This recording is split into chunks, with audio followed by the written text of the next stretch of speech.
Welcome back to the Life After College Athletics podcast. Today on the show, we have Kaleb Fossum. Kaleb played college football at the University of Nevada, Reno, where he was a standout wide receiver.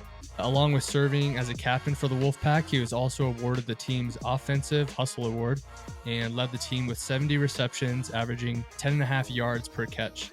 Now Kaleb is the co-founder of its 60th and Upham, and he's also the CVC at Strong Coffee Company and hosts his own show, the Be Uncommon podcast. So welcome, Kaleb. We're glad to have you on.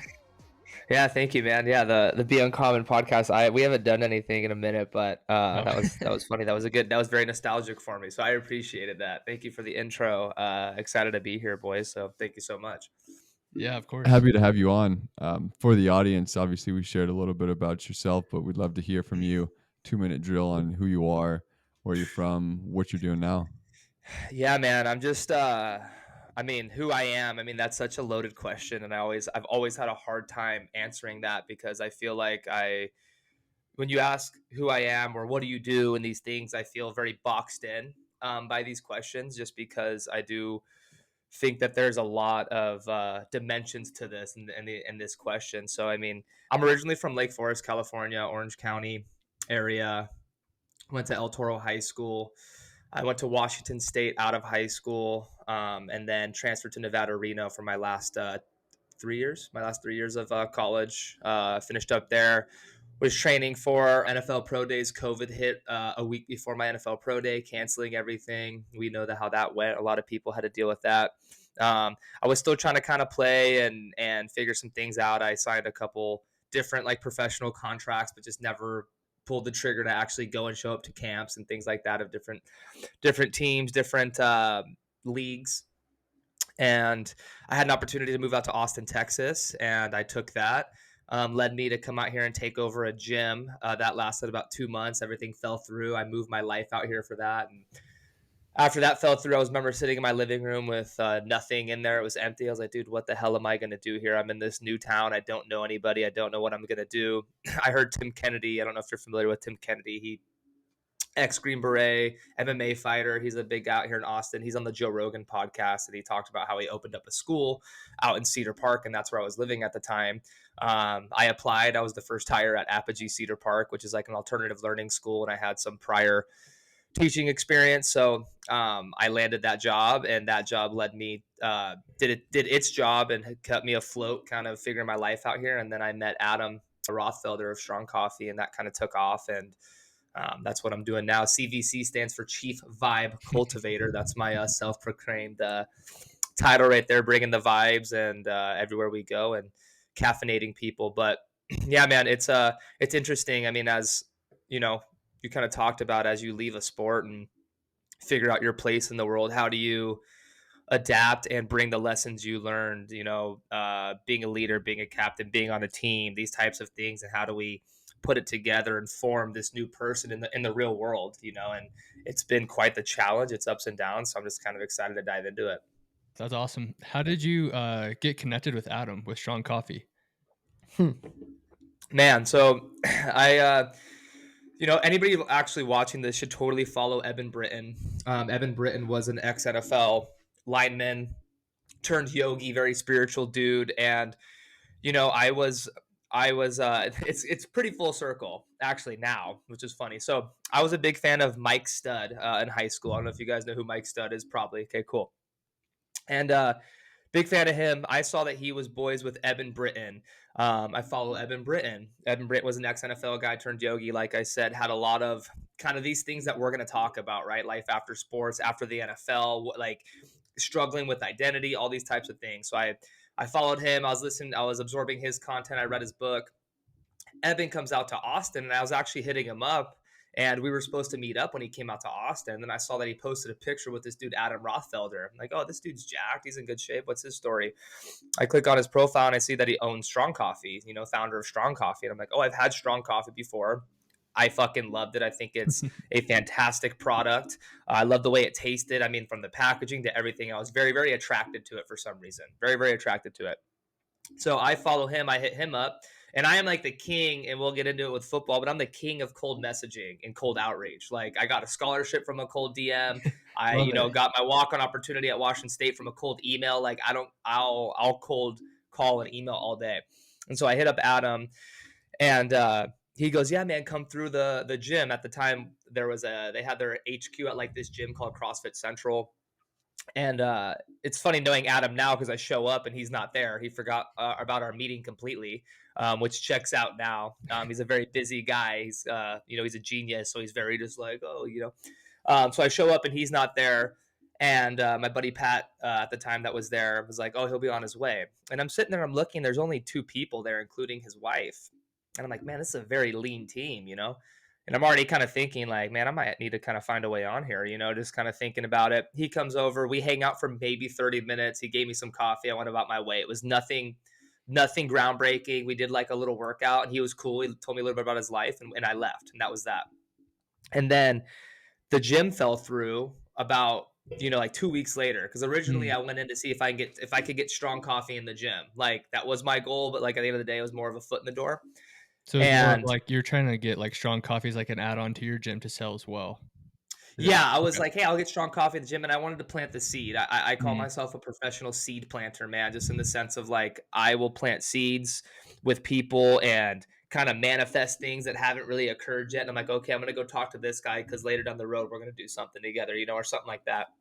Before you So I move did it. on, sorry to Yeah. interrupt. I No, think go we ahead. should Okay. just quickly dive into that because I think that's super important and Okay. valuable. That a lot of people might think that as you get more tenured in your career, things become a little bit more transactional, and some people are geared more towards finding relationships that are beneficial, maybe just for one sided. But what Mm, is your strategy for like getting seated? Like you said, like where does that come from? yeah.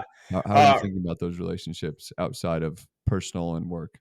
yeah, reciprocity, reciprocated relationships. That's something that, my girl is super big on too, that we've always talked about. Just having reciprocal relationships. And I same thing in football. My goal was to bring value every single room I walked into. I don't care if it was special teams meeting, I don't care if it was on the field, I don't care if it was an off the field activity. Like whatever I'm trying to do, I'm trying to bring value. And if I just focus on bringing value and being of service to people or others or whatever the case is, bringing service and value to bringing the vibe. That's kind of where the vibe comes from. Chief Vibe Cultivator, like bringing the vibe. It doesn't matter what we're doing. We're going to come bring you coffee, the vibe.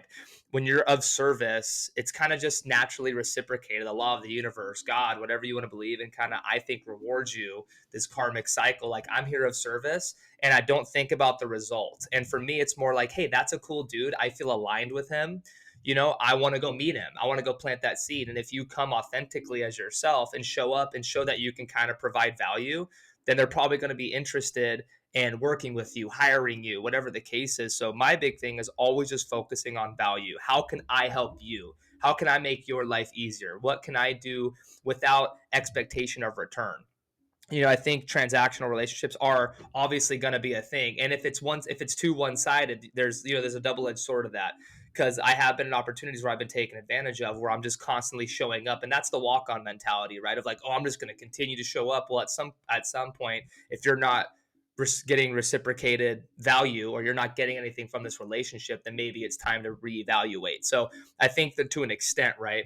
And we don't count, like, I don't like to keep score. I don't like to be like, oh, well, I did this for you, so you did this for me. It's like, I don't do that. But I like to reevaluate relationships after a certain amount of time. Like, okay, am I gaining energy? And energy is a big thing that I use as my metric. When I leave this person, do I feel energetic or do I feel drained? When I leave this situation, do I feel energetic or do I feel drained? And that's kind of like my metric for measuring value, because value can be, their time if they're a busy person and I just love talking with them. I have some friends that I just literally, our relationship is walking and talking most of the time. We meet up, we go on a walk and talk, and we talk about life, we talk about business.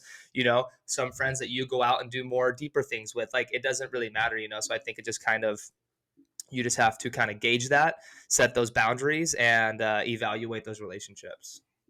Yeah, I think that's super powerful. One thing I've noticed and realized as I've started to build out new friends, as I'm a transplant in Charlotte, is leaning into those relationships that are reciprocal.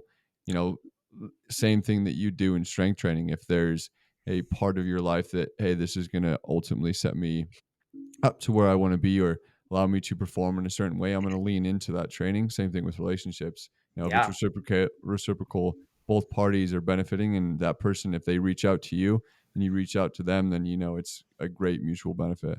Yeah, well, and being a transplant too, I'm a transplant in Austin, and the thing is saying yes to things and putting Mhm. yourself out there and being uncomfortable. You have to put yourself in uncomfortable situations, especially after sports, finding community. I went to a lot of men's groups, met with a lot of different people, just said yes to coffees and all kinds of things to kind of find my group, find my people, find my spot here in Austin. So I think that's important too, is not blocking yourself off from and being closed off to people, because sports, it's easy. You're in a room full of most like-minded people. You guys all have a common goal. You guys are on the same team. You have no choice, kind of. In the real world, it's like, oh man, you have so much more freedom of choice. Like, the paradox of choice kind of comes into play, where it's like, damn, should I go hang out with this person? Should I go? And you got to take those reps. Like you said, it's growing a muscle, and it is very uncomfortable at first, but showing up and being authentic and open. And I think that's the best way to meet people. And they're gonna catch your vibe. And you kind of feel right away if you vibe with somebody or not, if you're in alignment, and if you're truly listening to yourself and have done the work to allow yourself to kind of let the feeling in your body, or however you feel around these people. Because there's people I'm around where I'm like, ugh, I don't like how I feel around this person. And that's real. I listen to that, and that's probably the last time I'm going to see that person. And my circle and friend group has gotten very, very small since moving on from sports. And it's gotten way more clear, and the universe and God starts to naturally remove people from your life, because of that. And I think that makes it a little easier too. I think I had this explained to me where you need to when you're dealing with relationships, you need to see what is the value per unit of time. So, for example, Mm, if I reach out to like let's say I'm trying to get a guy to mentor me, right? If I just reach out to him maybe 5 minutes every month, but that 5 minutes is jam packed with a ton of energy, a ton of value, the the value per unit of time is huge compared to mhm. some random other kid who's like texting him every day. It's like constant, constant, constant. Even if he's given the same amount of energy, he's taking so much more of that guy's time that he's like, dude, it's not even worth the value you're providing me. So, Yeah, I, dude, totally. It's love language too, just like a yeah, normal relationship, like friendships, business relationships. Like, me and Adam's relationship is it's like a relationship. We have to cultivate it. There's love languages, like there's certain types of things that showing your friends, showing your business partner, showing your employees, whatever the case is. Like, is it quality time? Yeah. Can you bust out that 5 minutes and get a lot out of it? I think that's a great point right there.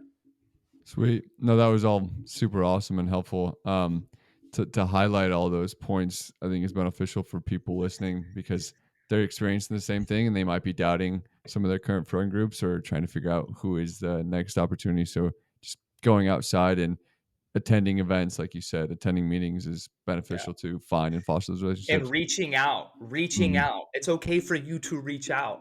Like, you miss 100% of the shots you don't take. Like, I will shoot my shot for if I want to be a part of that group, or if I want to talk to that person. It's like, man, shoot your shot. Don't be afraid to reach out and send that DM and be real. Like, hey, I love what you're doing, man. I'd love to sit down with you and talk about this. But I always like to bring something to the table, trying to find a way to bring something to the table, provide value, even if I don't have a shirt off my back to give at the time. Right. So I think reaching out is also very important. People don't do that enough. Mhm.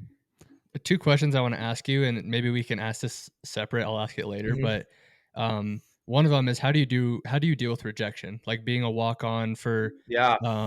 in football and like just cold DMing for scouting and whatever, and even just with relationships, right? Like if you want to be a part of a group, how do you deal with rejection of I'm providing value, I'm like being myself and being authentic, but you still rejected me. So can you Yeah. touch on that? How do you deal with that?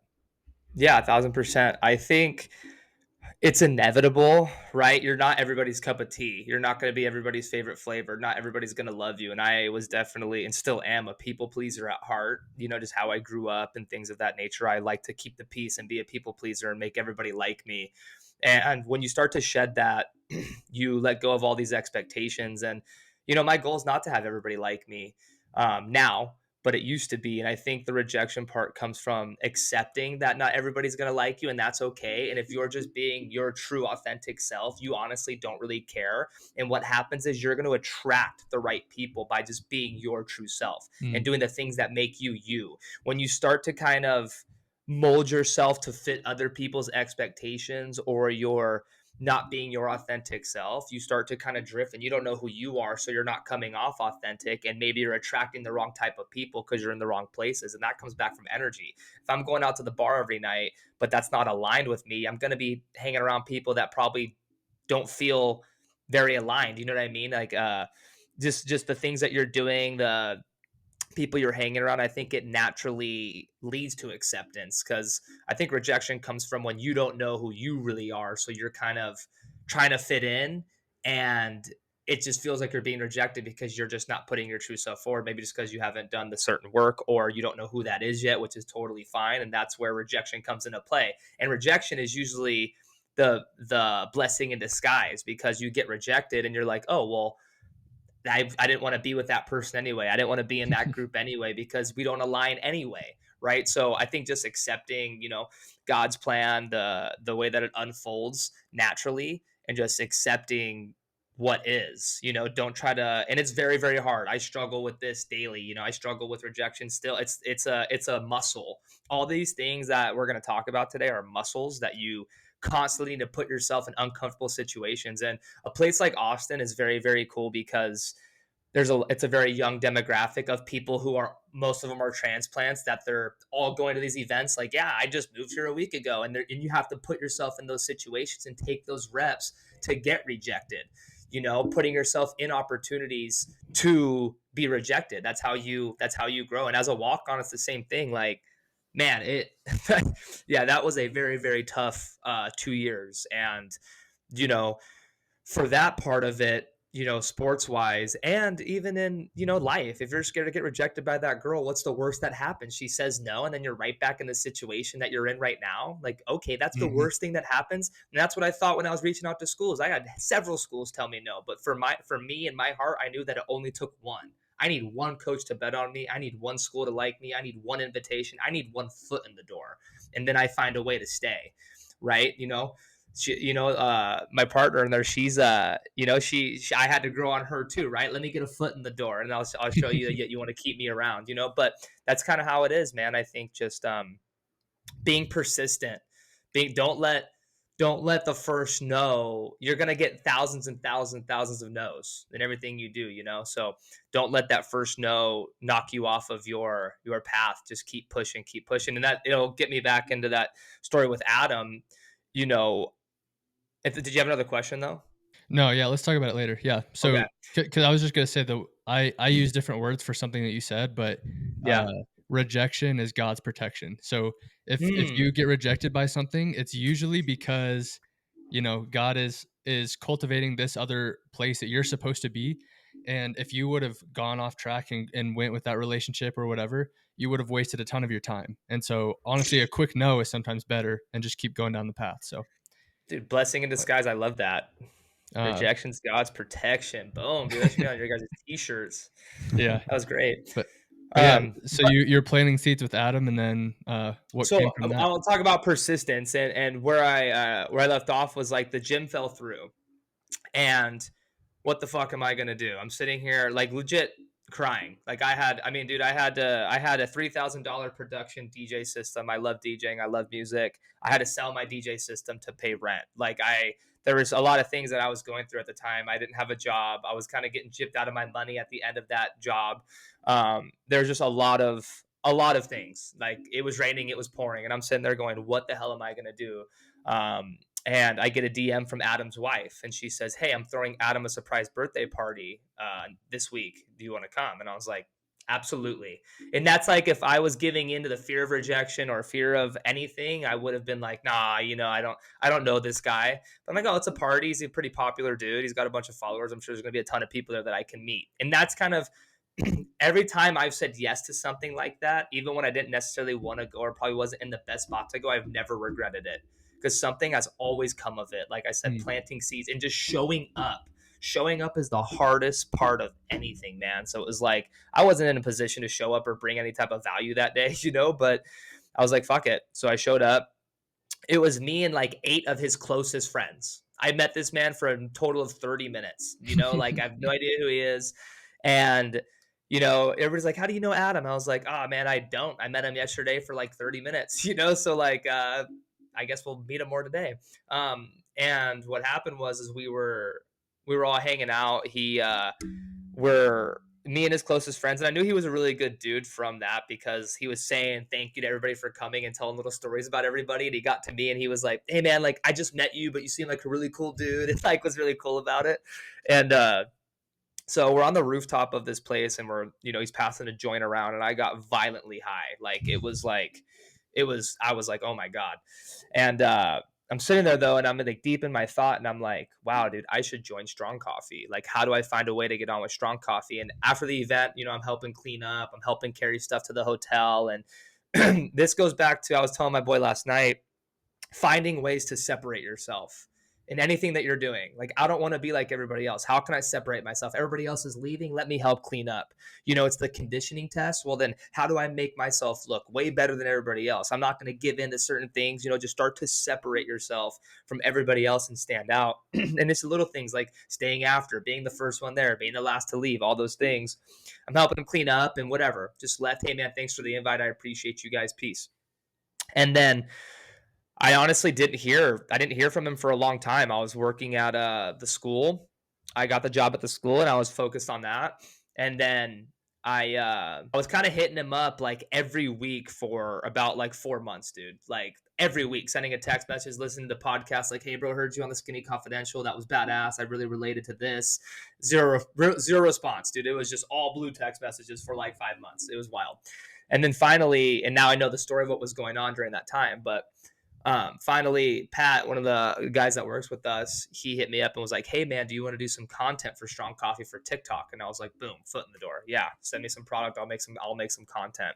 And so I started off making content, and then I'm at school and it's a Thursday and I get a text from Adam's wife, Araceli, and she's like, hey, do you want to go to New York with Adam tomorrow? And I was like, yeah, absolutely. And so they booked me a ticket, and less than 24 hours later, I was in New York. And that was kind of my interview process in a way.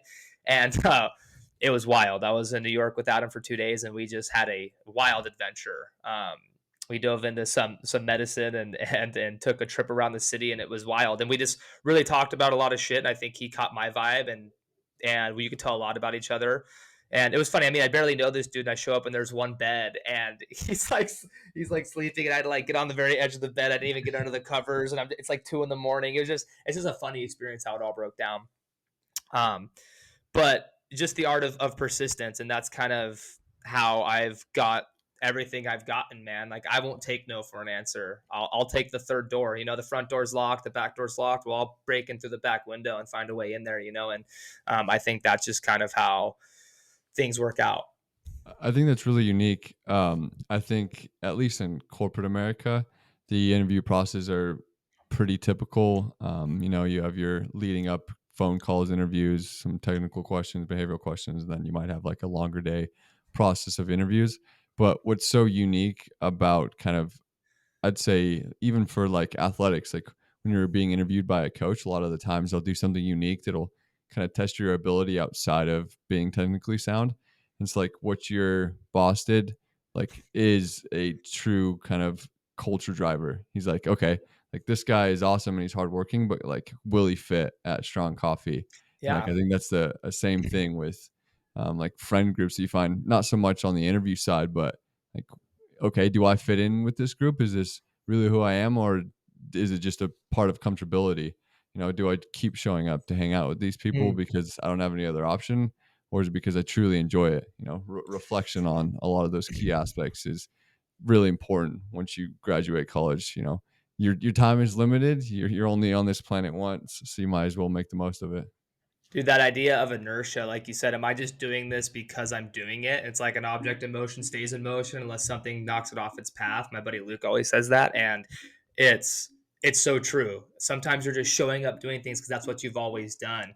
And it is funny because now it's kind of our interview process. It's pretty much like, hey, show up to an event, and let's see if you can hang, because these events are no joke. These are 3-4 day events where we're there at 4 o'clock in the morning making coffee and serving it till 3 or 4 p.m. and then I'm DJing the after party and everybody has to stay. And they're long days, and it's like, can you hang? Are they too good to serve coffee? Because you're never too good to serve coffee here. And it's the same thing for, we read this book, The All Blacks, when I was on the leadership committee at Nevada, and or legacy about the All Blacks Mhm. rugby team. And it's, you're never too good to sweep the sheds. Yep. And I've always lived by that. Or, Coach Mike Leach, man, at Washington State, rest in peace and God bless his heart, dude.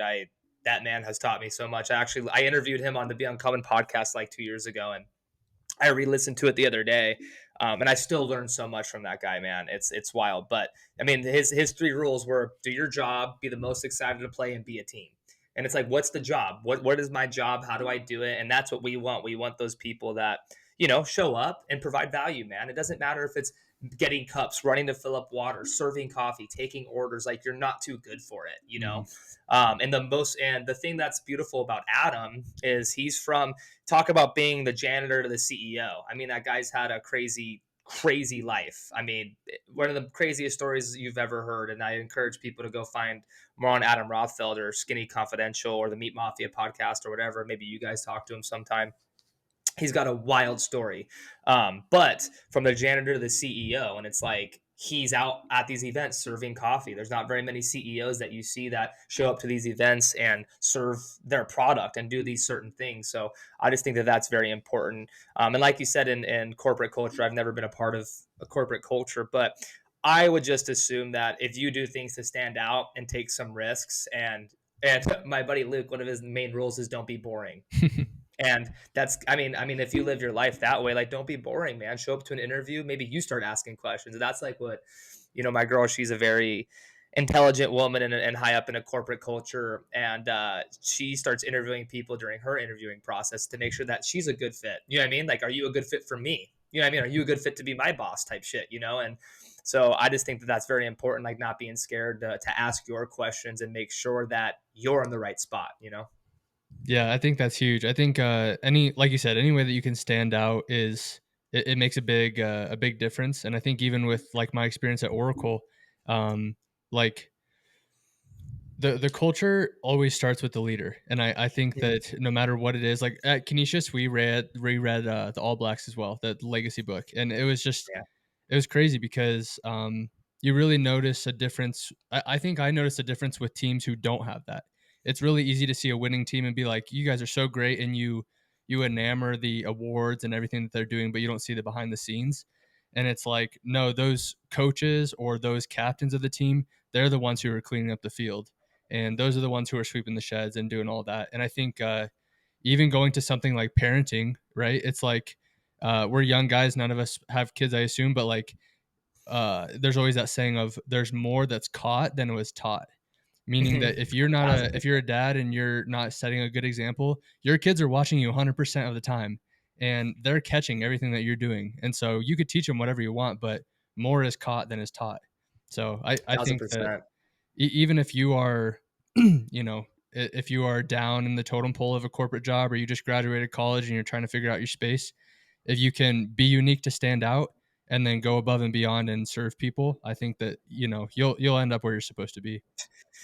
Yeah, dude, you're never too good for something. I mean, I got my college career started by being the holder on field goals. Like, I started off holding field goals. That was my fucking job. And I took that with the utmost responsibility and was going to be the best holder in the country. Like, whatever your job is. Same thing when I played baseball at Nevada. It was a lot of the guys, I think, in the beginning that didn't know me when I just came from football thought that I was a kiss ass. But it's like, oh, this guy's gonna, he's just doing above and beyond. And it's like, well, yeah, man, I'm trying to make the travel team. If my job's to go chase foul balls, I'm gonna be the best goddamn foul ball chaser that there is. You know what I mean? Like, that's just how you have to move and how you have to live, and that's the walk on mentality. Because if you don't if you don't have that, because as a walk on, you have no choice. You have no choice. They're trying to find a way to get rid of me. I can't give them a reason to get rid of me ever, off the field, on the field, anything. I have to find a way to stay.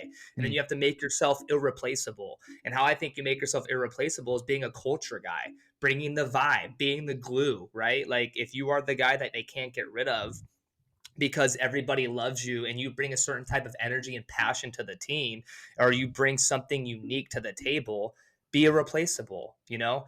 And I think that's where kind of life experiences, saying yes and doing certain things. Like I love the idea of the warrior poet and the Renaissance man, these kind of like all sides tapping into all energies that kind of we possess. And I think that provides a certain type of perspective where you can meet certain people. And I think that's a good way to be a leader as well, is makes you empathetic. It gives you, and you also have that masculine energy where you can lead and lead by example, but you also have that feminine energy where you can lead with love and meet people where they're at. But it provides a unique perspective, man. And just showing up and showing out. And especially when you get that opportunity too, like you better be ready for it. You know, it's like if you're not doing the things outside when no one's watching, then that opportunity comes and you don't seize it. That's on you, you know? Mhm. Going maybe into your sports career, I know because like a lot of our listeners are Yeah. trying to figure out how they can use what they've learned from athletics into their corporate job now, or just in their career and life in general. You went from holding field goals to punt return to kick return to receiver to a leg injury to coming back and leading the team in receptions, and then another injury. Like, can you kind of walk us through your career and like Yeah. how walk on to where you're at now, how that's changed you? Oh man. Cool. Yeah. It gives me goosebumps. I'm so grateful for every experience, man. Like, just makes you stronger, dude. It truly does. And how it started, I mean, I'm from Orange County. I'm a 5'9", 180 pound soaking wet white dude.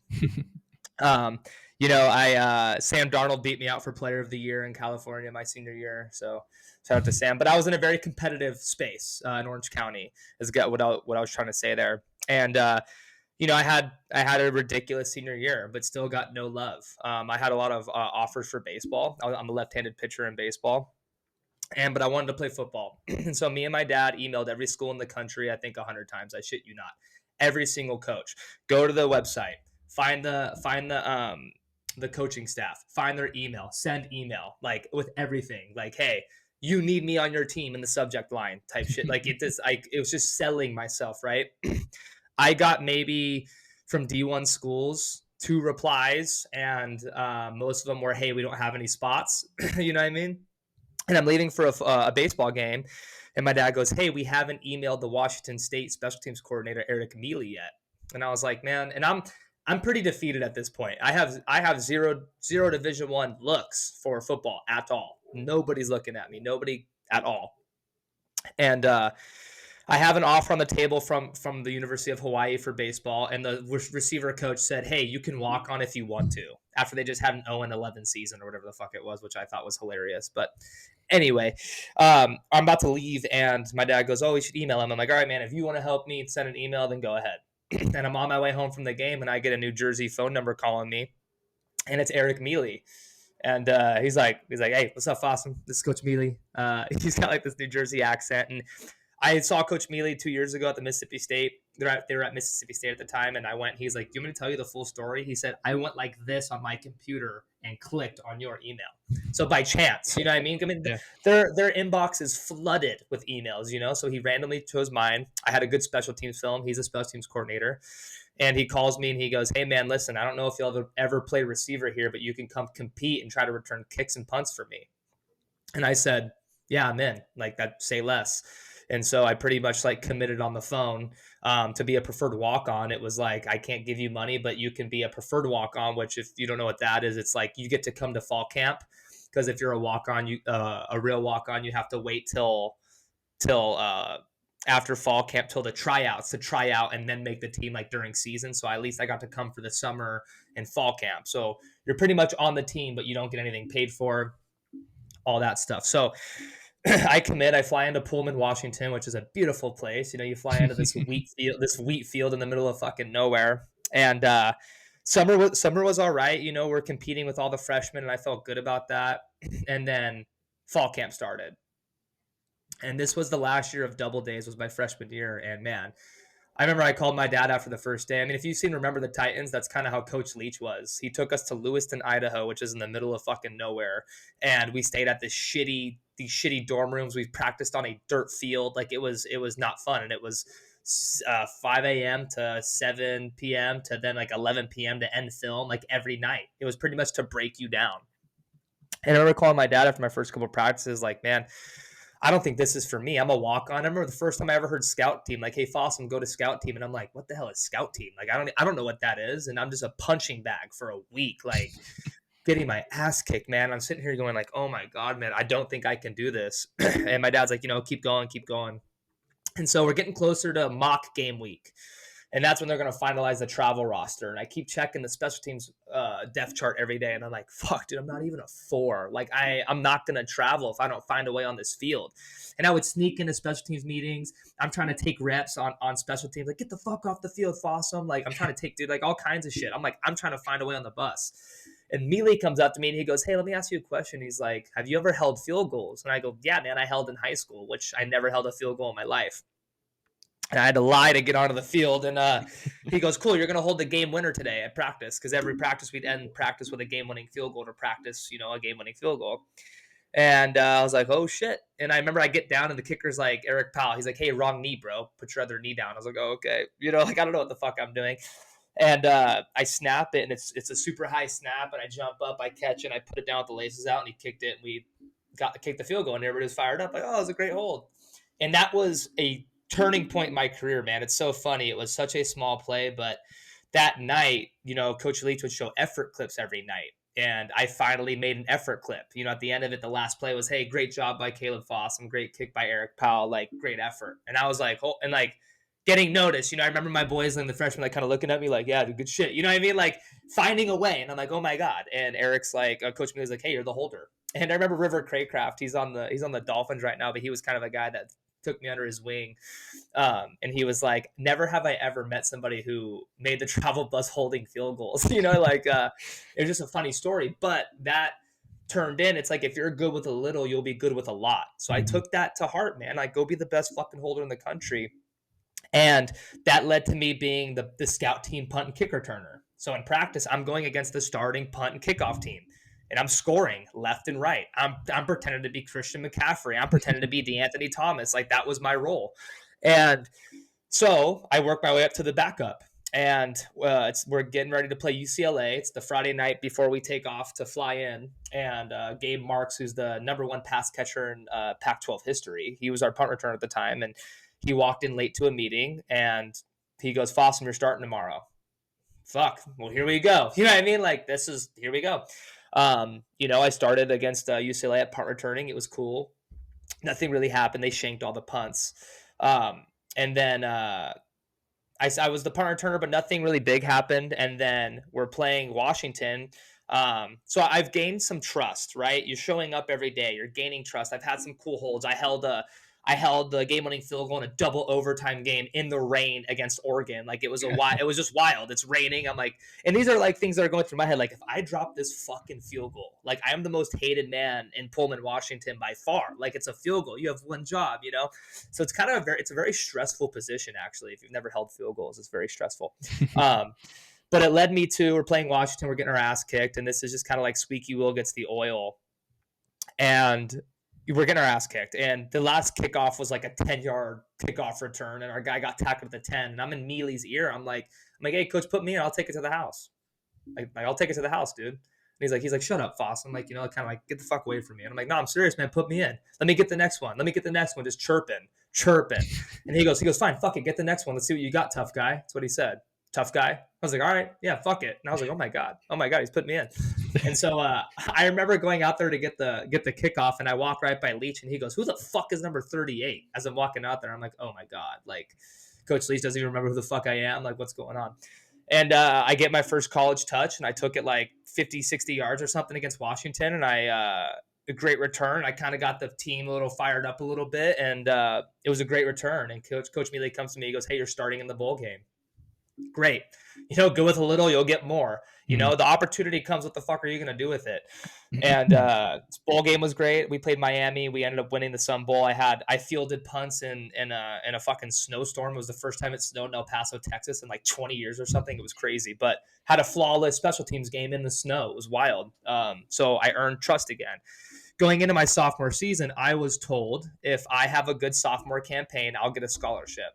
Cool, because I'm still a walk-on. And backing up, as a walk-on, I mean, I didn't get to eat with the team. I never paid for a book in college. I had my buddy Hunter sneaking me food from the cafeteria because, I'm bought on a budget and I'm eating ramen noodles and shit. And, my family didn't have that type of money. So that was kind of why the walk-on life was very tough. And at the end of the day, they're paying these kids to go to school there. So the opportunity, it's way different with NIL now. I can't even imagine NIL, but back then there was no NIL or any of that shit. So being a walk-on was just more tough. And going into my sophomore season, we started, which was crazy. It's like, hey, we're watching film on Eastern Washington. Now we open up our season, and Cooper Cup is this dude that everybody's talking about. Like, who's this Cooper Cup dude? And let me tell you, we found out pretty fast. We played against Cooper Cup and they single-handedly beat us, but I had a good return that game and it was having some good returns.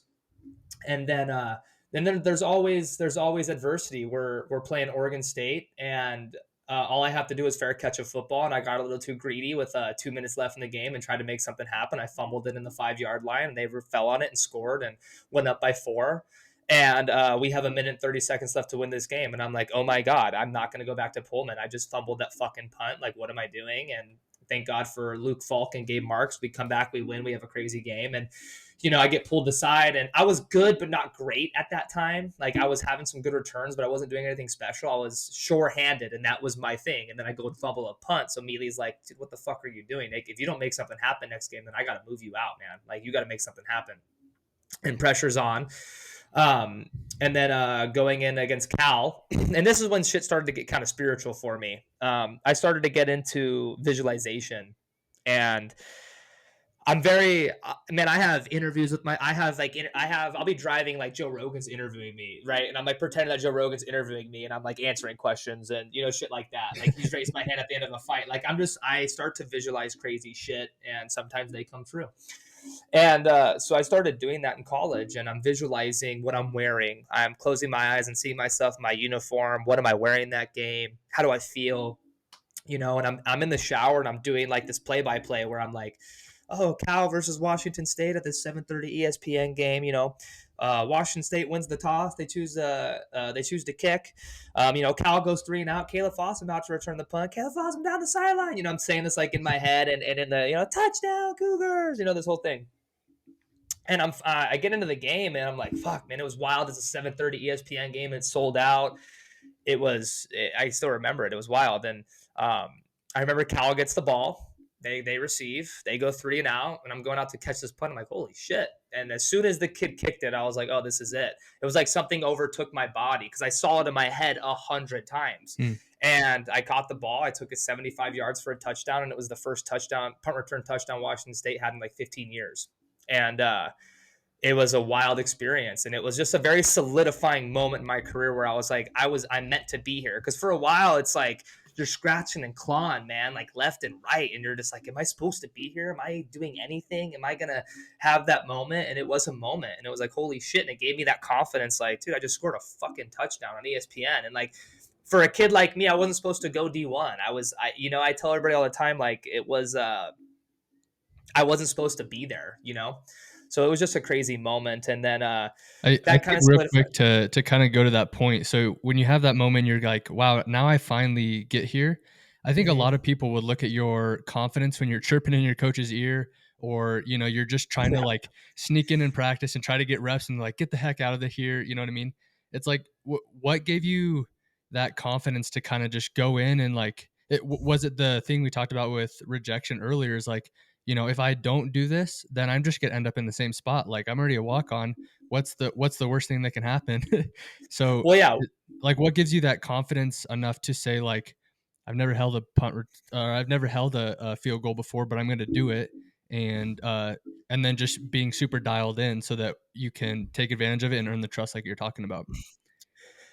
Yeah, man, that's a great question. And I think where it comes from is, first of all, yeah, there's this made up word that we made on the Uncommons with my buddy Luke, which was figure it outness, right? The ability to figure shit out. And that's where some of the confidence comes from, is the ability to figure it out when things aren't ideal situations. Like, okay, dude, like, yeah, what's the alternative here? I sit here on my ass and watch this guy take a kick 10 yards when I know I could do better. Well, fucking say something, speak up. And I think the confidence comes from the work. I undoubtedly will say that I outworked everybody around me, especially in college football. I will die on that hill. I was the first one there. I'm the last one to leave. I'm taking extra reps after practice. I am doing everything. And that's where confidence comes from. The confidence comes from the work behind the scenes. I know damn well that there was nobody on that fucking team that was working harder than me. You know what I mean? Or at least at my position.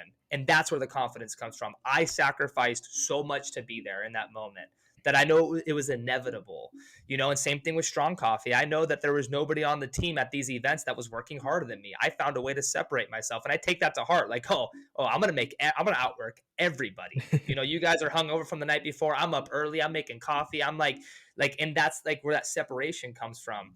And I think that's where the confidence came from, where it's like, man, and also taking scout team to heart. A lot of guys are like, oh, I'm on scout team. Like, bro, you're going against the ones every single day.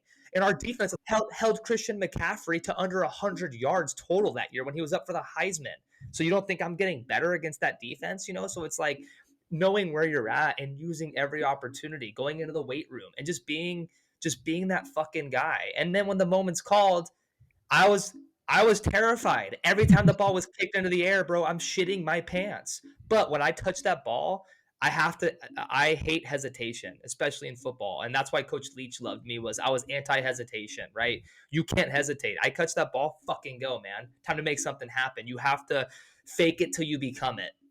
And that's kind of where I was going with that was, man, Yeah. I live in a state of assumption, and I live in a state of I'm already that thing that I want to be, right? The law of assumption. If I walk, talk, and act like I already am that thing, I'm naturally going to become that thing. God's going to reward me for acting and being that thing, right? Even if I'm not a millionaire yet, I walk and talk and act like I am. And maybe to just myself, maybe not in the world, but that's how I'm moving, right? Because I'm already in that place. That's how you play this game. In my head, I've already taken that for a touchdown. I'm already the starting guy. I'm already right. And if you don't believe it, then who else is going to believe it? So that's kind of where it came from, is like, you have to have an unwavering belief in yourself. But if you're not putting in the work and you're not being authentic, it's not going to happen. So I knew from back in high school, man, like back in high school, my buddy Luke would call me at 4:00 every morning and wake me up so we can go to the fucking gym. Cause he told me, like, hey man, you want to go D1? And that's my boy. And he's like, hey bro, I got you. Let's go fucking D1.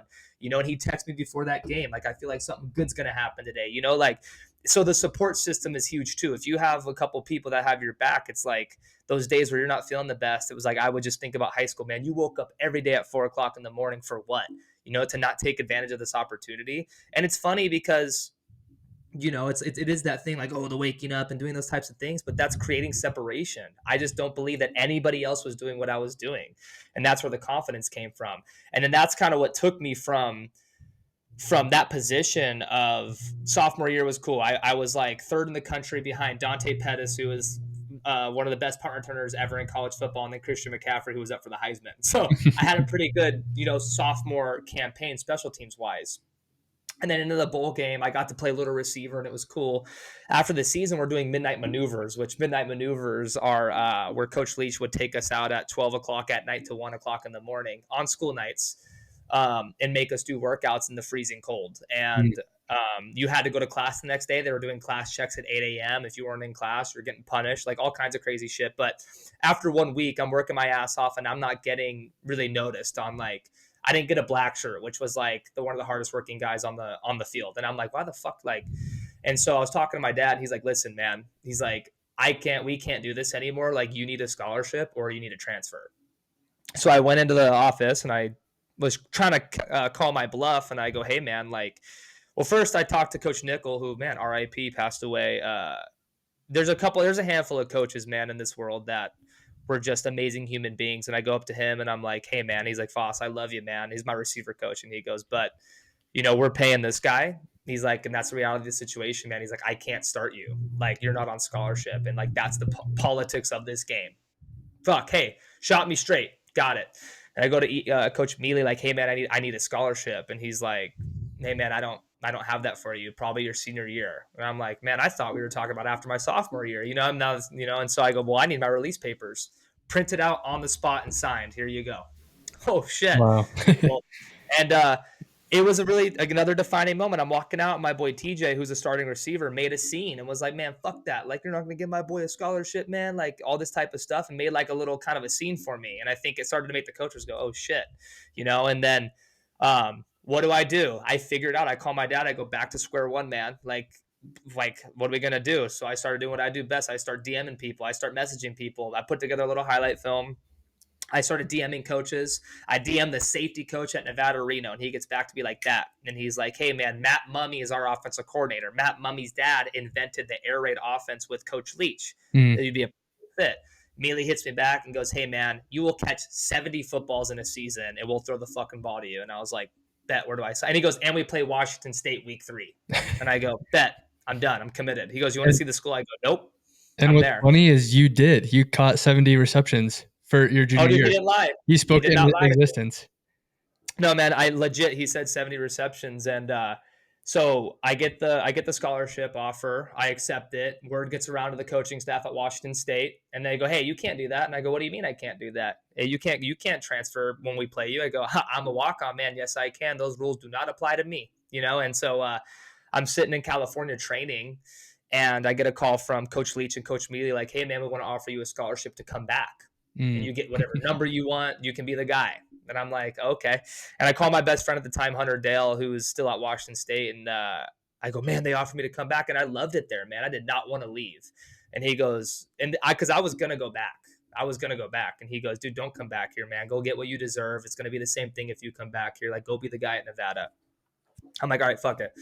So I commit to Nevada, um, and that was kind of also a thing, right? So now you go from walk on to now you're coming in. I'm getting a lot of notoriety from the beginning. Like I come in, I'm getting interviewed left and right. I'm this new transfer. I'm supposed like it's completely shifted for me. Like now I have a ton of attention. Mm. You know, I'm very blessed. That's where I met my girl when I transferred. So that was a huge blessing.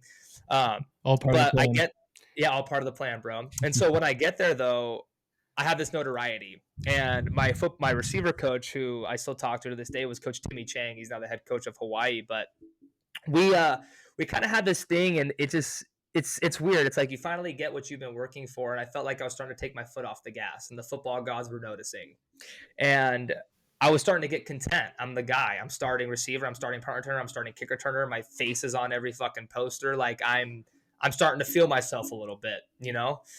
And I feel like I was starting to take some plays off in practice probably and just not doing what got me there. I lost that edge. I lost that walk on mentality. Mm. And I was starting to chase. And when you're chasing things, all they do is run further from you. You know, I wasn't attracting. And Coach Chang, we're opening up the season against Northwestern, who's ranked, and we're in Chicago. And Coach Chang comes up to me before the game and he goes, "Hey man, I want you to let the game come to you today. Don't chase. Let the game come to you. Let life come to you. Like you've done it. You've outworked everybody. You don't need to try anymore. Stop trying. Just be, you know, like just giving me this kind of pep talk." And I'm like, at the time, I'm like, you know, I'm 20, 21 years old. Like, what the fuck's this dude talking about? You know, like, I don't know what he's talking about. I'm gonna go out there and ball, you know? And we start the game, and I'm having a good game. I had like 100 yards all purpose in the first half, and then we start the second half. I go to return a kick. I plant my foot to cut back, and my foot got stuck in the grass. Kid hit me, and I blew my fucking kneecap out. Bah! And I was just like, "Oh my god!" And this is just like, again, you're just clawing and scratching and clawing, like, "Oh my god, I'm finally in this position," and then this happens. What? Why me? You know? And I remember I'm just being in the back of the training room, and they're like, "Yeah, man, like this thing is your knee's fucked," you know. And Coach Chang comes up to me. He's like, "Man, you didn't let the game come to you. You were trying to do too much." And I totally was. And I'm just like, "Oh man," you know. And that was a very very good thing for me, was getting hurt. You want to talk about like resparking like the fire within you, right? I was getting content, and now the game's taken away from me. And now I'm in Nevada, Reno, where I really don't have that good of relationships. I'm not established yet. I just transferred. I'm now hurt. I'm supposed to be this guy, and now I'm not doing shit. And it was a very, very dark time for me, man. I just went through a lot. in that period of time. I remember I just had surgery. I'm at this guest house because the guy that I was living with transferred and I didn't have my name on the lease. So I was technically homeless and I had to live at this dude's guest house that was like 40 minutes from fucking campus. And I'm sitting there with my fucking knee up and I'm watching Washington State beat USC on national television and rush the field. And I'm like, oh my God, like, you know, like that. And I was just having one of those poor me things. And the turning point for me was I was feeling sorry for myself every single day. I'd show up to the training room. I would tell everybody to leave me alone. I wouldn't do my workouts. I was feeling super sorry for myself. I was telling the trainers, like, leave me alone. I would sleep. I would go in the training room and take a nap when I'm supposed to be rehabbing. Like, I was just not feeling, I was just being very soft and victim mentality, man. And then this kid, Tyler Crandall, comes in and he's now torn his ACL for, I think, the third time. And he comes in, he's crying, and I'm just watching him, and I'm like, damn, that sucks, you know. I don't know this kid yet. And next day he comes in and he's getting after it, bro, just getting after it. And he's working, and he's doing his knee stuff, and I'm kind of like peeping him, like, man, what's this kid's deal, you know? Next day, same thing. Next day, same thing. A couple days go by, and I just he inspired me. I'm like, man, you know, so I go and talk to him like, yeah, what's your deal, bro? Like, you know, what's your story? And he's like, man, this is my third time tearing my ACL. He's like, I just want to be on kickoff. He's a walk on. I just want to be on kickoff, man. And I'm like sitting there and I'm like, this kid just wants to be on kickoff. And this is how hard he's working. And I had everything given to me. And I'm sitting here feeling sorry for just kind of shifted my perspective of the walk on mentality. So I got really close with Tyler Crandall, and he kind of just held me accountable through the rehab process, 9 months of rehab. And then just getting after it with him. And I had some amazing coaches during that time. Austin Ardrey is this dude who's just a wizard at getting people back from injuries and strength and all this type of stuff. So we had a really cool little crew that was hurt. And it's hard when you're hurt too, man. There's so many different adversities that you go through in sports. And I feel like I touched every single fucking box. Walk on, fucking losing my season, like all these types of shit, which is great because it made me who I am. But getting hurt's weird. You don't feel a part of the team. You're not really a part of team activities. You're not bringing value. And when you're not bringing value somewhere, you feel very lost. And so I remember coming back to practice, my first practice, and I caught a deep ball. And I was like, wow, I'm back. And my knee feels stable. Because when I got hurt, I didn't get to play Washington State. So like when I got hurt the first game, and I'm trying to rehab to come back to play against Washington State, and my knee popped out again. And I didn't get to go, but it was really cool because my coaches took me. I got to see everybody. I walked into the stadium. It was awesome. So my whole thing was I transferred to play Washington State week 3, and God was like, nope, like you ain't getting that, man. Like you got to work for it, you know? And it was like, okay.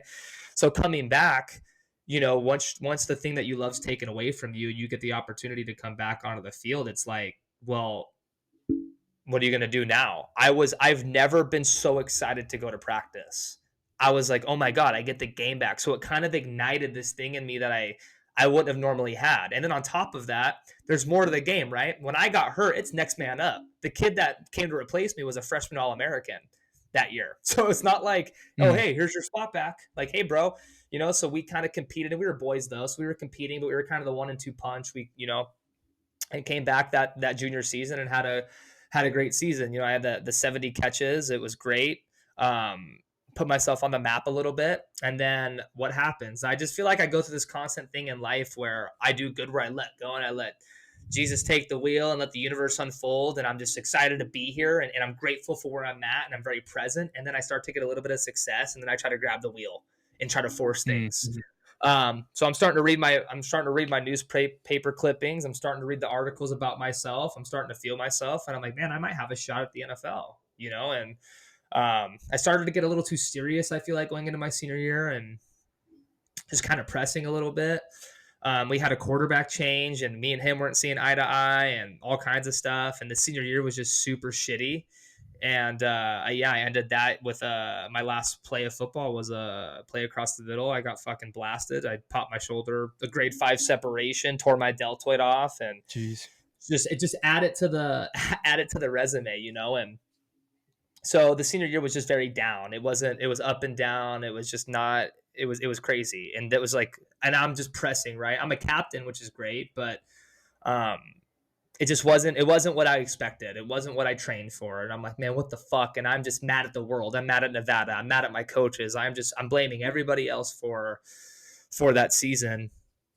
and I'm on the couch and I'm rehabbing my shoulder. And then I get a call from Jordan Palmer, who's one of the best quarterback coaches like in the country. He's training Trevor Lawrence. He's training Joe Burrow. He's training all these guys out in Orange County. He's like, hey man, we need some receivers.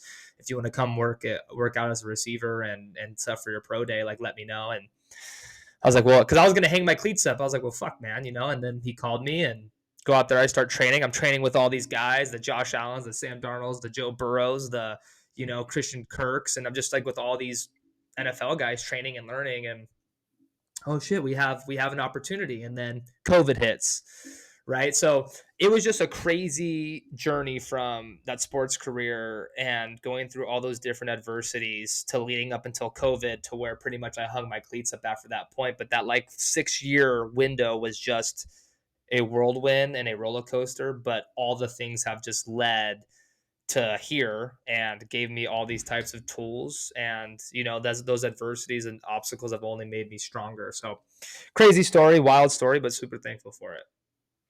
Dude. It's an incredible story. Yeah, insane story. Has everyone ever told you you're pretty scrappy?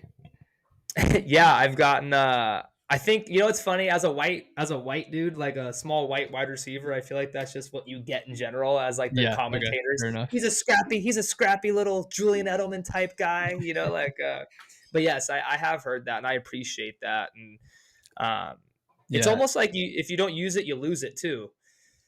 I Yeah. think that's what I've learned this life after college and sports stuff too.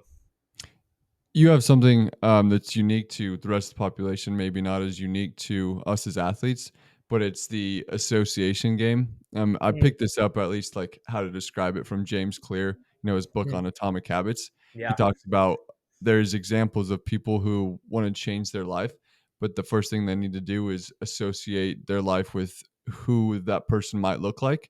So, for example, if there's a person who's out of weight, and they're trying to get back in shape, like of course you need to change your diet and you need to work out. But then they start thinking about, how does a healthy person think? How does a fit, active person do? Like, what do they do in the morning? What do they do at night? And I think that's super powerful. If you associate yourself with being an active, healthy person, and Mm, you likely are, you're probably 80% of that. So same thing for you.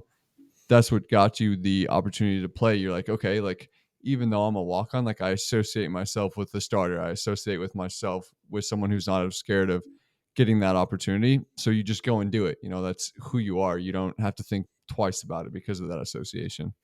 to go off of another book reference, the book Outwitting the Devil by Napoleon Hill, he talks a ton about like how your thoughts dictate everything.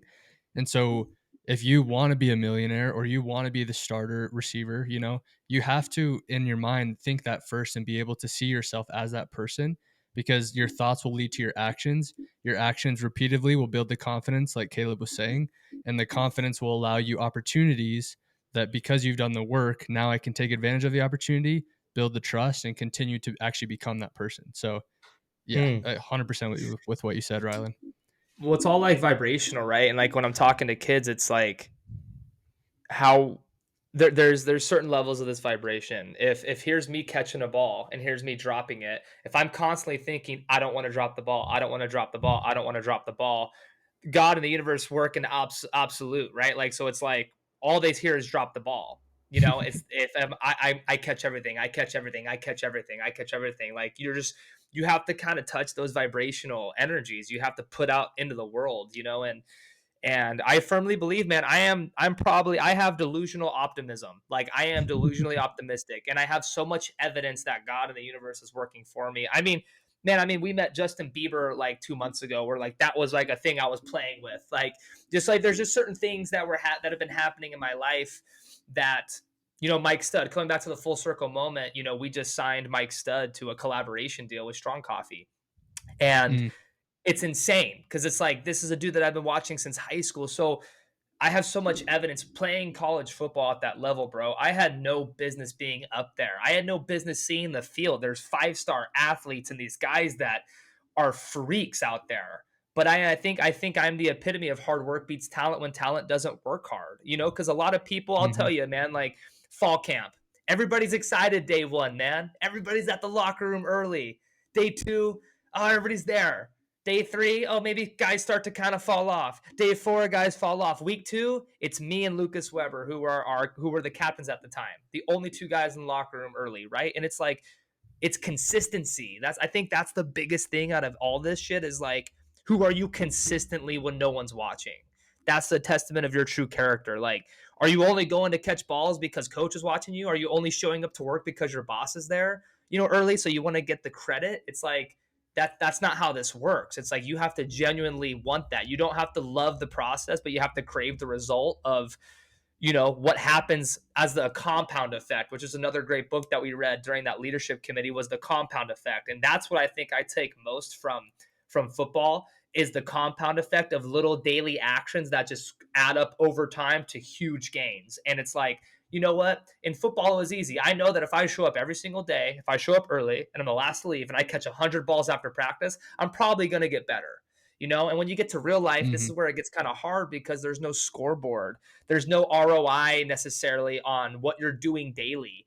And my girl has been a huge help in that and showing me like little things that I can do, from my mouth routine to getting a haircut every 2 weeks to feeling good to how I'm looking to how I'm dressing and like becoming that part where if I'm just not taking care of myself, those are little things that are negatively impacting me and not making me feel as good. Because in football and sports you get kind of like instant feedback almost of Mm-hmm. of these actions, and in life you don't.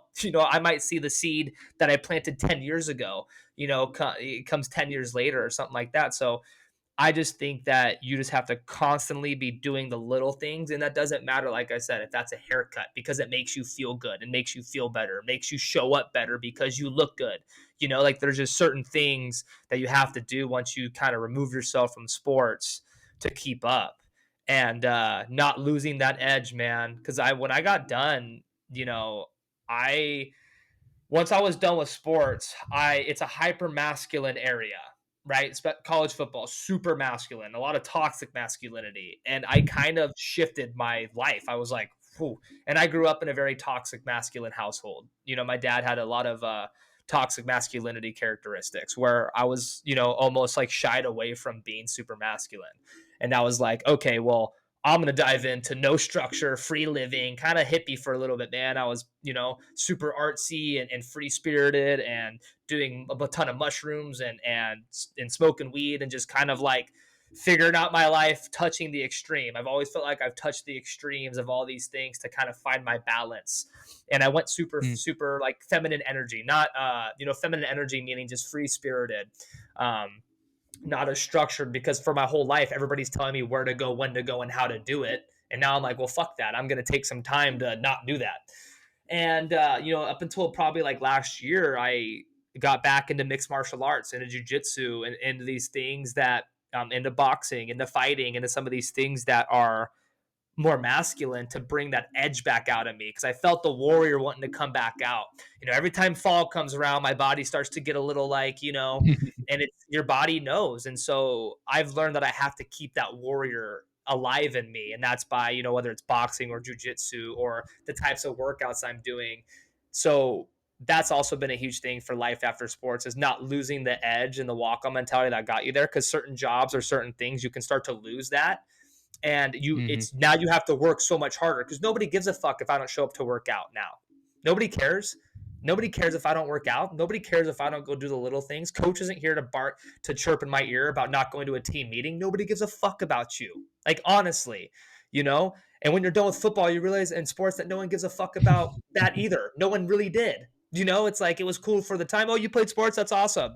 Great. Now what can you do for me now? So it's like kind of coming to this reality that it's on you, and it's always going to be on you. Radical accountability, right? And having a good support system. Like I said, my girl is like just a queen. It's a blessing to have somebody that pushes me and supports me and holds me accountable to such a high standard that I hold myself to, which is a huge, huge help.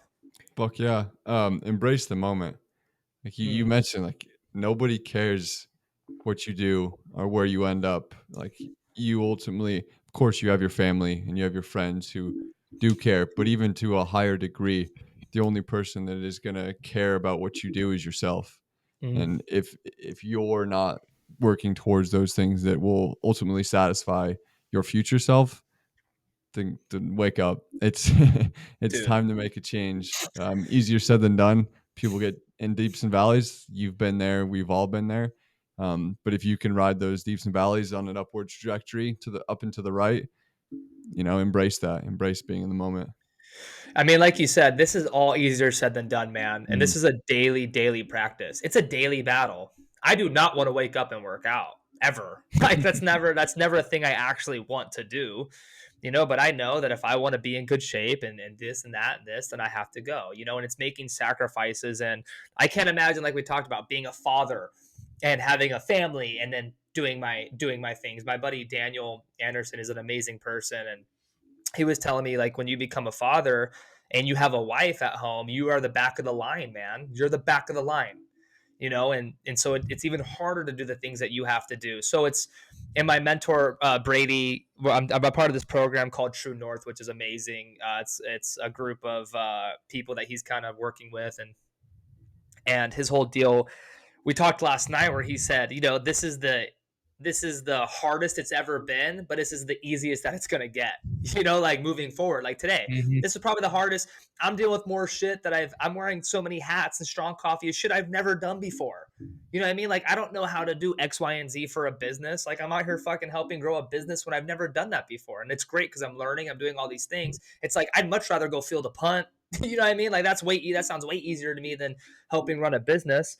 But it's like it's the hardest it's ever been, but this is the easiest it's going to be. And so I think that goes back to embracing the moment of, like, what is this moment teaching me and what can I do, and just being grateful for the opportunity, because right now you probably have what you would have died for, a couple months ago or a year ago. And like going back to when I first met Adam, I would have killed to be in this position that I'm in right now. So being grateful that I'm in it and taking advantage of it, and just realizing that as you scale and as you grow and as you elevate, there's another side to it. There's more resistance, and there's a great book called the War of Art by Stephen Pressfield, and it talks about resistance and how resistance comes in a lot of different forms. It can come in the form of other people. It can come in the form of just adversity, weather. It doesn't matter, but resistance hits hardest at the finish line, and when you're on the verge of a breakthrough. Mm.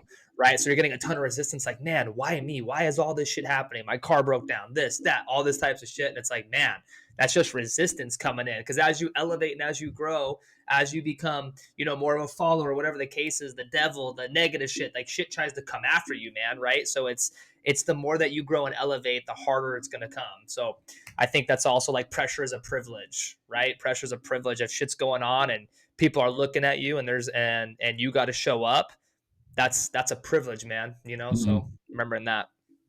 Yeah, that's huge. I don't think people hear that enough. Pressure is a privilege. That brings out a interesting part because some people get overwhelmed with pressure. Some people haven't been put in past circumstances or situations that forces them to think quickly, act quickly, make a decision quickly. And even if you aren't as interested or you are a little bit more adapt to high stress situations, still think everyone should take on, those opportunities because challenges you. It's how you grow. It's how you learn. Like you're like, fuck it. I don't know how to hold a kick, but I'm gonna do it anyways. Yeah. In the book The Alchemist, it also talks about something that you talked about, where when you're chasing after your dream, right before you get to that, it's always like it's darkest at dawn, like right before the sun Hmm. comes up.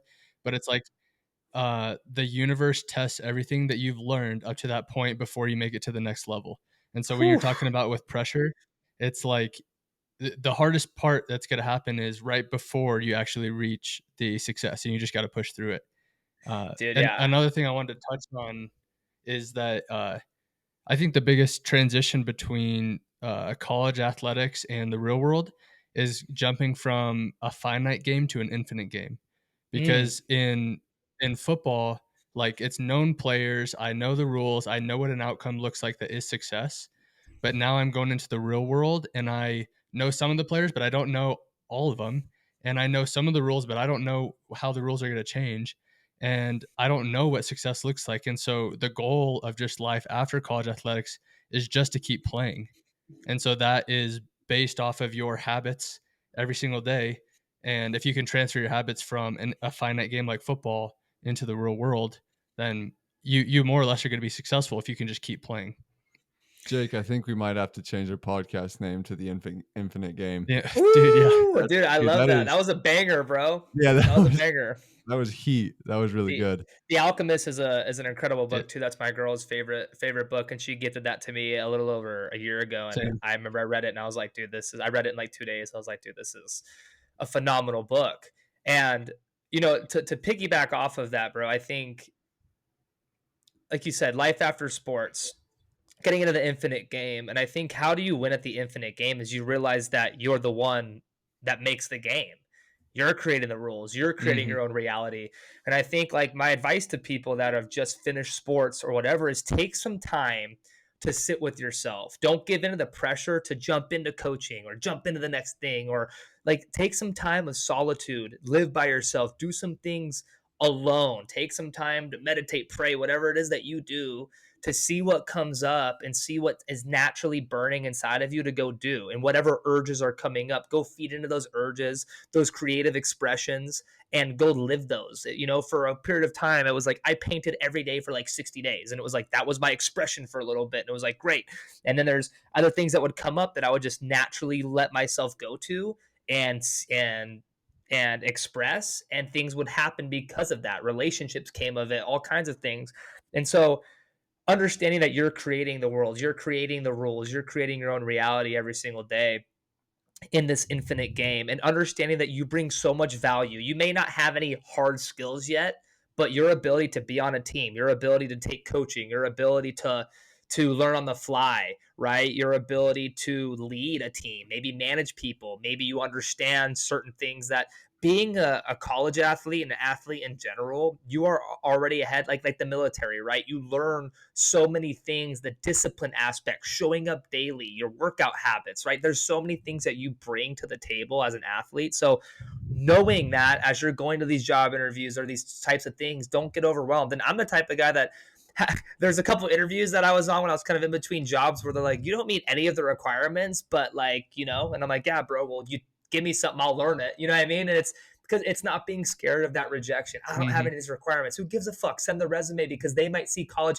Me personally, if you sent me a resume to Strong Coffee and I saw that you were a college athlete and you didn't have anything, I would still give the interview, because it's like, okay, well, you went through something. You've battled adversity. You have these skills that I can give you something, and you can probably take it and run with it and make it your own, because you're an athlete and you learned these types of things that not many people go through. A lot of people don't go through a fall camp. They don't go through the 6 a.m., 5 a.m. workouts and have to show up every day. So just understanding that you do bring a ton of value and that you've learned a lot that are going to help you succeed in life. Because I think a lot of times we don't think that we learned a lot when we really Mic drop on that. did. yeah. The silence speaks volumes. It's super beneficial. Your story is unique, and everyone has a unique story and can bring perspectives to audiences and to individuals who are trying to figure it out in real time, and even those who have been post college athletes for years and now, people who are solidified in their career, or even maybe getting close to retirement, they can still take super valuable lessons from what they learned in college athletics and apply them to who they are today. For sure, man. Yeah, It's amazing. we appreciate you coming on. If any one of our audience connected with you today, which I think a lot of people did, you had an awesome story. Oh, thank you, Where man. where can people find you on Instagram, where they can get connected and check out Strong Coffee and what you guys are doing with 60th and Upham? Yeah, I'll go ahead and I'll end with some of that stuff. So 60th and Upham is, it's a CPG product incubator where we help people develop products, product development, branding, consulting. So anything from packaging, package designing, formulations for a product, the branding behind a product. Maybe you need some help with some marketing stuff. So that's kind of what 60th and Upham does. We've used, our experiences, the adversities that's happened with Strong Coffee, Adam's own personal adversities, and we've kind of turned it into a life course of what not to do, right? Almost in a sense, like we're here to help you not make the same mistakes that we did, help you save money on this process, our relationships through manufacturing, fulfillment. So anything CPG, product development. And when I mean CPG, it's consumer packaged goods. So, most things that you can consume. We kind of specialize in powders, liquids, um, gummies, bars. We can kind of make it all. So that's 60th and Upham. We have it's 60th and Upham.com. There's a little thing that you can fill out to kind of pitch us your idea and see if we can make some magic together. Strong Coffee is strongcoffeecompany.com. Our website, we're on Amazon as well. We were in Whole Foods for 2 years, but that's a story for another time. We're out of Whole Foods. We're at a couple of other independent grocers, but Amazon and our website is the best place to get us. And that's also at Strong Coffee Company on Instagram. Is the best way to keep up with us, follow us, DM us if you need anything. My personal stuff is all Kaleb Fossum, just Kaleb Fossum. On Instagram, it's probably where I spend most of my time for social media. And yeah, man, I'm open.